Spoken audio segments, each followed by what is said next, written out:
வணக்கம் dear students. இது 2012 நீட்டில் கேட்ட கொஸ்டின்.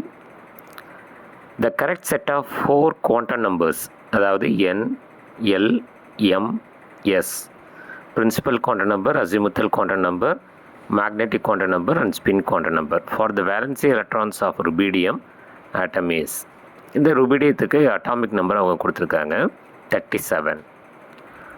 அவங்க கொடுத்த 4 ஆப்ஷனில் ஃபஸ்ட் ஆப்ஷன் வந்து 5, 1, 1 ப்ளஸ் ஆஃப், அதாவது n வந்து 5ன்னு சொல்கிறாங்க, l வந்து 1ன்னு சொல்கிறாங்க, அடுத்தது வந்து m வந்து 1ன்னு சொல்கிறாங்க, s வந்து ப்ளஸ் ஆஃப்னு சொல்கிறாங்க.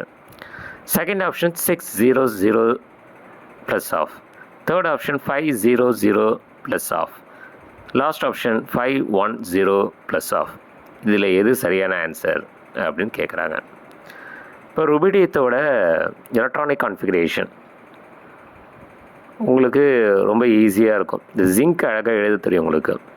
1s2 2s2 2p6 3s2 3p6 4s2 3d10 இது வரைக்கும் 30. அதுக்கப்புறம் வர்றது 4p 5s, அப்போ 4p6 5s1, சரிங்களா? அப்போ 37 வந்துருச்சு. இதில் வேலன்சி எலக்ட்ரான்ஸ் அப்படின்னா வந்து லாஸ்ட் ஷெல்லில் இருக்கக்கூடிய ஆர்பிட்டால் இருக்கக்கூடிய எலக்ட்ரான்ஸ். இதில் லாஸ்ட் ஷெல் எது அப்படின்னு பார்த்தீங்கன்னா 4 கிடையாது, 5.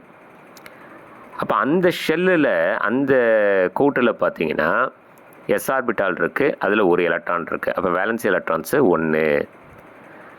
அப்போ இதுக்கு வந்து என்னோட மதிப்பு 5s1, இதுக்கு என்னோட மதிப்பு 5 இருக்கா, அப்போ 5.